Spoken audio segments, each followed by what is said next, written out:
morning, YouTube. So some of you guys had asked me how I make candles.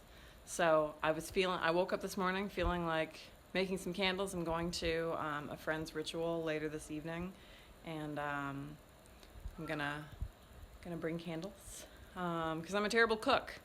So I'm doing that instead. And anyway, I thought I would show you a little bit of my process. This will also be, I think, one of the first times that I've tried mashing videos up together. So my crappy editing skills will be put to the test today. But step one of candle making is feed your cat. Because if your cat starves to death while you're making candles, that's no good. Right? Are you starving? You're starving. Oh no. And all the internet can see it. Yeah. Okay. So I'm going to feed him and then I shall return. Right? Oh no. So I started making candles when I was in college. I went through a period where I was a vegetarian and then a vegan, and the whole candle making thing started because I couldn't find candles that were vegan or vegetarian. There's actually a lot of like really shitty things in paraffin. I try not to use it, and then being a witch on top of it, I was always looking for like weird colors for spell purposes, and could never find them. So I wanted the freedom to both make my own candles in whatever colors and treat it however I want. While also knowing exactly what went into that process, without having to wonder like what kind of garbage I was burning and inhaling. So I've done a lot of experimenting over the years, and I'm no longer a vegan, so I use beeswax now. But I try to be careful where I get stuff and that sort of thing. But anyway, what you see here is mostly stuff that I've had since college, because one of the things I did was I figured that it would be cheaper to buy in bulk. So I placed this bulk order for like 50 pounds of wax, blah, blah, blah. So I've been carting around some of these things for 10 years, at least. Actually quite a bit more than 10 years, since I'm no longer in my 20s. Anyway, so just real quick, there's some pretty basic stuff here, like wax pots for melting shit. I have two sizes because I'll use this for the beeswax tapers that I make. And then I usually use palm and soy wax for pillars, and I like to melt it in this bigger guy here. You need a shitty pot. Candles only. Because the way this works is you'll set it up in a double boiler, and instead of using nice pots, use something shitty, because it's going to end up looking like this. This pot wasn't always shitty. It became shitty because one time I left it on the stove boiling water, and then I went to go see Disney's Frozen. So if you do that, that's how you can end up with a shitty pot. So now it's my candle pot. And when I came back, I hadn't burned my house down. That was good. But I had destroyed my pot. So these are my big ass bag. When you buy like big ass bags of shit, it comes like this. Palm wax comes in this like bizarre powder that looks like cocaine. And then beeswax either comes in blocks or it comes in these little like I don't know what they're called. They're like buttons, little like droplets, and that makes it actually a lot easier to melt. I don't like working with the blocks if I can help it.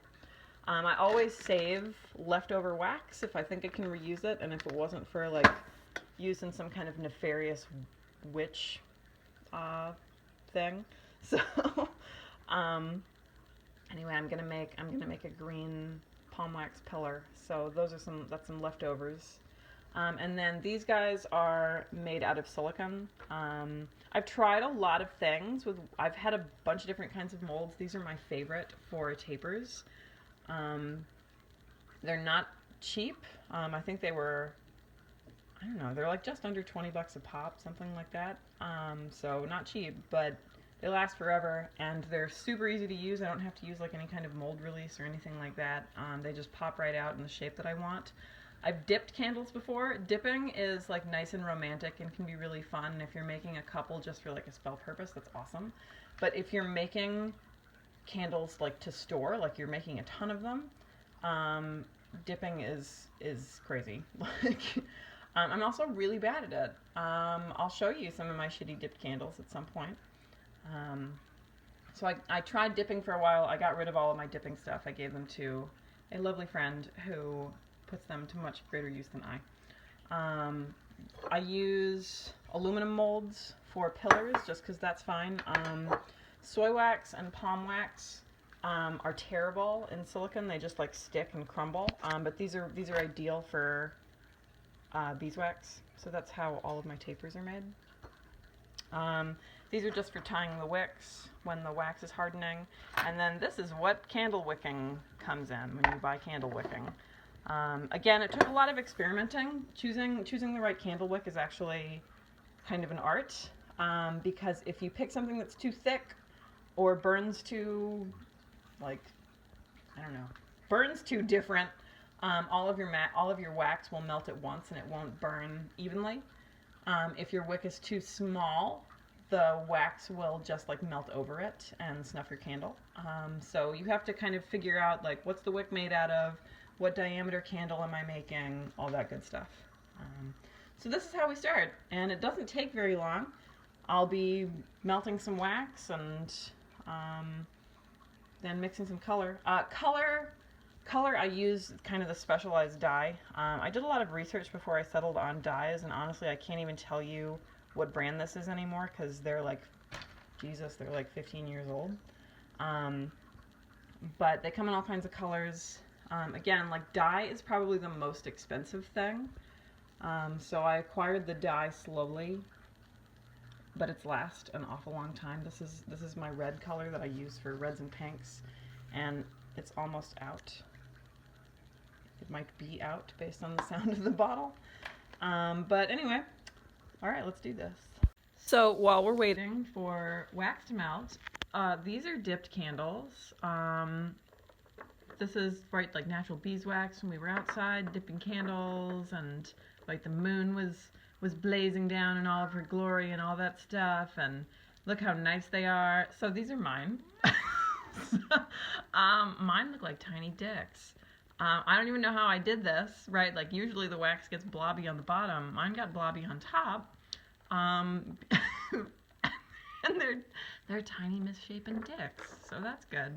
My coven mates, however, made like lovely tapers that still took forever. But anyway, this is why I don't dip candles. So for those of you who are wondering, yeah, nope, not good. So wax is melting, and that's good. Well, that's doing there. Make coffee, that's an important part of candle making. I am wicking the molds, and this is what it looks like in the end. So the molds have a hole in the bottom that you can't really see when you're first looking at one.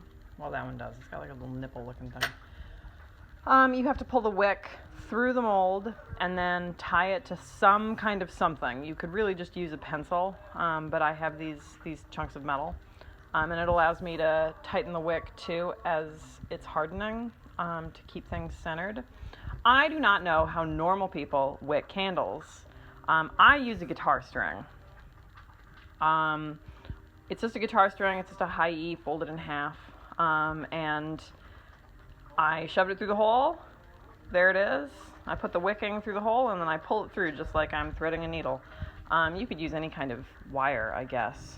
But that was one of those things that at the time when I was teaching myself to make candles, because I taught myself all of this. And this was even really like before YouTube too. So I had books, and then I had like how-to guides on candle making websites that were mostly pretty bad, and nobody ever said how to wick molds. And I thought I was a goddamn genius when I broke a string and was like, hey, it's just like sewing. So there's that. I'm gonna do all of these, and then I'm going to dye the wax and pour them in. Cold melting wax. I've put just a couple of drops of the dye in. It never takes very much unless you're making red. Like red takes fucking all the dye. But a nice pink, really you can just use a couple of drops of the red. And then these guys are good to go. Once they are, once the wax is melted, I just pour it in and let them harden. That's it. This isn't any kind of special knot or anything. I've just put a square knot around it and then just like rolled it so that it's tight, and then I can just continue rolling it as I want the wick to be straighter. Right now I just need it out of the way so I can pour. Woohoo! Behold, I have poured. The pot has a little spigot thingy on it, so pouring is really easy. The key is just not dumping boiling water or hot wax on yourself. And then I center the wicks, more or less. This will harden. It actually won't take very long because they're not very thick. And then wax always shrinks when it hardens, so they will need to be topped off. They'll form these little divots, and the wax will shrink and it'll pull away from the wick, and so they'll need to be topped off. But then they'll be done. Ta-da! See, these are those little divots I was telling you about. They just form little pools in the middle, and it pulls away from the wax, and that's no good. So you have to top them off. So I'm gonna wait a little bit longer and get them a little bit harder. This, by the way, only took like 5 minutes. They do not take long before they start solidifying. I'll wait longer to pull them out because you don't want the wax to be soft at all. But this is not like a super... The hardest thing about this process is like finding and then forking over the money. Like, that's the hardest thing. Actually making candles is really, really straightforward. It can get as fancy as you want, but I'm boring and pretty practical, and I'm just really pumped if I can have them in the colors that I want. You can dress them with essential oils. Never use synthetics. I did that one time, and synthetics are usually pretty flammable, so the whole thing caught on fire, and whoops. Yeah, that's it. You can mix in herbs, but again, it'll make them pop, and it'll make them burn kind of funnily, which for magical purposes might be just fine, but if you're trying to, say, present your Muggle mother with a Christmas present and you accidentally burn her house down, that's not such a good thing. Yeah, okay. Alright, so here we are at the end. They've been topped off. The wax has hardened. And you can see too that it's already started to release from the molds a little bit. So I really don't even have to do anything to pull them out. Sometimes I knead the mold a little bit, but that's really all there is to it. One of them has already just like kind of popped right out. I just gave it a little tug and there it is. So again, I like the molds because it's really even looking, and this will burn for about 4 hours. So that's a pretty good length for me, for what I do. But yeah, that's it. It's taken me a couple of years. It seems really simple now, and I treat it like it's really simple, but it actually took me a couple of years of fucking up to figure out what I like and how to do what I want done. So I'll put a link to the website where I got most of my supplies, but keep in mind that I made my purchases years ago, like maybe 15 years ago, so who knows what things look like now. I'm sure there's lots of other really good websites out there and really good companies. I do my best to try to pick things that are sustainable and reusable and all that other good stuff.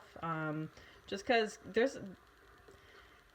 One thing that vegetarianism and veganism taught me was that it's amazing some of the crap that we put into stuff. Like, you wouldn't think that something like a candle would be super environmentally unfriendly or unfriendly in terms of like animal products, but it's a little shocking sometimes. So that bit of research was good. But anyway, this is how I do things. If you got any questions, let me know, and I hope that I was able to string these videos together in a way that was amusing and informative for you. Bye!